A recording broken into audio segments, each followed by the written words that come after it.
Well, good Shabbos, everyone. So I'm going to do something a little different today. I want to speak directly to all of our 7th grade B'nai Mitzvah students that are in our sanctuary, to our B'nai Mitzvah class.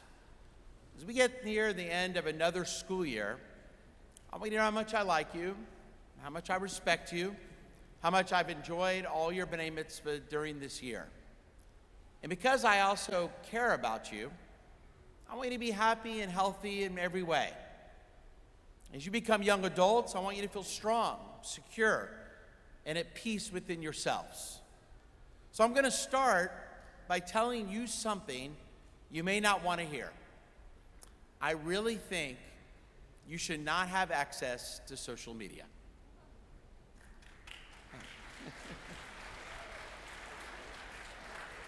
Well, I'll just end the sermon right there. That's it. No YouTube, no TikTok, no Snapchat, no Instagram. Now, don't hate me. I'm not saying this to you to be mean or to make your life more difficult. I'm saying it because I want the best for you. And I know that your parents and grandparents want the same. Now, I kind of always felt this way. I've seen the effects of social media, especially on young middle school students. But I believe it even more after I recently heard a deeply insightful interview with the former U.S. Surgeon General, Dr. Vivek Murthy. He wrote a book called Together, The Healing Power of Human Connection in a Sometimes Lonely World. It's a book I would now highly recommend for any of us. Now, Dr. Murthy, our former U.S. Surgeon General, has spent years studying what social media is doing to young people, to people that are 12 and 13 years old. And what he found is important and it's disturbing. He says that even though social media seems like it's helping children like you stay connected, it's causing a lot more harm than good. Yes, social media can help you stay in touch, but it can never, ever replace real, in-person, real-life friendships.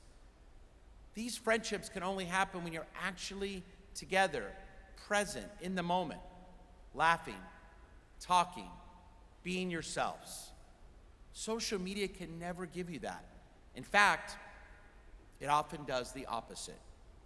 It pressures you to be First of all, it pressures you to be something and someone you're not, to compare yourself to everyone else, and to feel like you're never, ever good enough. And that's not fair to you. You deserve genuine friendships. You deserve to be seen for who you truly are, not for some edited version of yourself.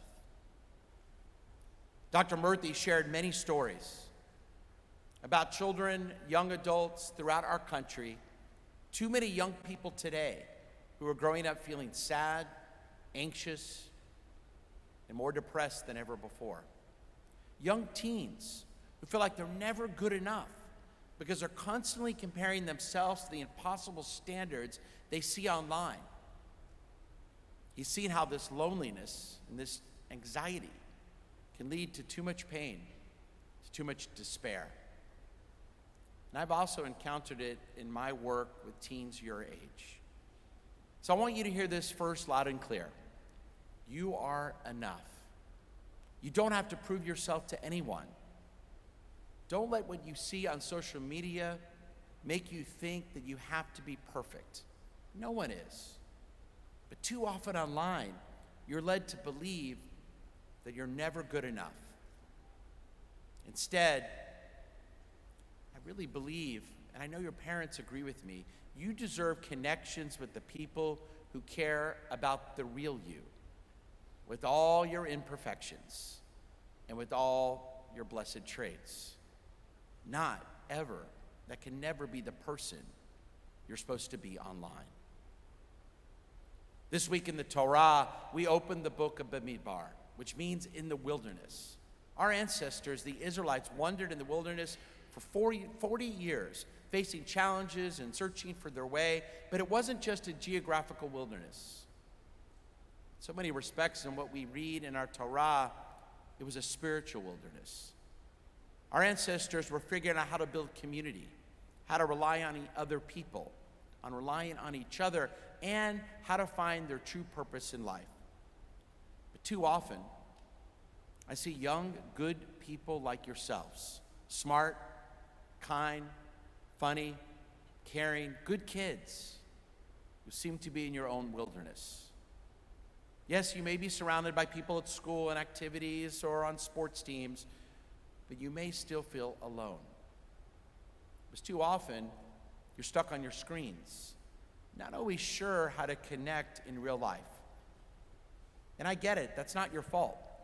Social media is designed by the smartest people in the world with one goal in mind: to keep you scrolling, always scrolling, to make you feel like you have to keep up, to make you think that you're missing out if you don't, even if you go for just a few minutes without checking your phone.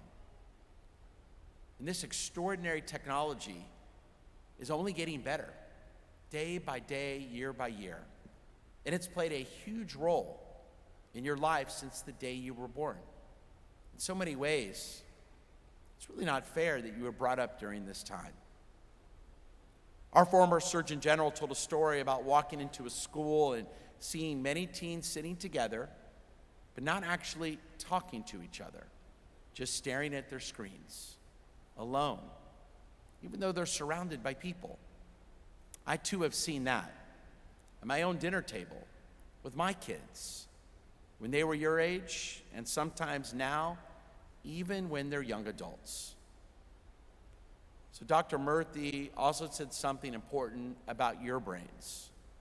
The adolescent brain, it's still growing. It's still figuring out who you are, how to handle pressure, how to handle the challenges of the real world, how to feel good about yourself. And social media, being connected to our phones on a constant basis, messes with that in ways, in harmful ways, that we have no idea the long-term implications of that. But we do know it makes it harder to make good decisions. It messes with your ability to feel okay about who you are. Because the adolescent's brain, your brain, needs time to grow in healthy ways, to mature, to become strong, to help you navigate the great challenges of young adulthood. But social media doesn't give you that time. It interrupts it, constantly interrupts your brain. And that's why he recommends strongly waiting until high school, until you're 16, the minimum, before getting on social media. Don't hate me, blame the former Surgeon General. Consider waiting until you're in high school to get on social media. And he also says something else that's really important. None of us can do this alone. All of us, no matter our age, are trying to figure out this new age of social media. Because your parents and grandparents are worried about you, even if they don't always say it. They're always and also trying to figure out how to keep you safe in this very new world. But they're also trying to figure it out for themselves, because this is new for all of us. And that's why he says parents should talk to each other openly. And I would agree. To support each other, to create homes where there are tech-free zones, places and times when everyone, even the adults, put down their devices and just talk. Meals without screens, car rides without earbuds, family dinners where the table is filled with conversation and laughter, not scrolling and swiping. He says that when young people spend more time talking to each other face to face, not through a screen, it does make them happier, stronger, and healthier. And I would agree. And that's what I want for you. Most importantly, that's what your parents want for you. So today, let me end with two thoughts. to our wonderful and awesome B'nai Mitzvah class. First, remember this. Real friends are always better than virtual likes. Because a genuine friend is someone who sees you for who you are, not just for what you post. Someone you can laugh with, cry with, be silly with. Social media can never, ever give you that. It can't give you that authentic connections that you deserve, especially as you get older. And number two, consider this Shabbat or next Shabbat experimenting with some wisdom from the Jewish tradition that's thousands of years old, but has never been more important. For the last few years, people of all ages have been experimenting with what's called a digital detox. A digital detox is simply a break from screens, a break from notifications. It's a way to disconnect from constant connectivity. It's a way for our brains to recharge. Now, of course, Judaism offered the world a digital detox centuries ago. It's called Shabbat. It's a beautiful, timeless, 24-hour break every single week. A time to step back, to rest, to be with the people who love us, to really be with them. Now, I know that 24 hours is a lot if you've never observed Shabbat. So maybe consider this. If you're already on social media, try experimenting with a short break. Today or next Shabbat, 1 hour, 2 hours, maybe even 4 hours. Now that's 4 waking hours, no midnight to 4 a.m. business. But during the day, when you're usually on your phones, see if you can try your own digital detox. Turn off your cell phone, stay away from the computer, and start small. See how it feels. You might be surprised. You may feel calmer. You may feel happier. You may feel more like yourself. You may feel more healthy. See if you feel more connected to the people in your life, your friends, and the family that adores you more than anything. Because remember, to our 7th graders, you're not alone.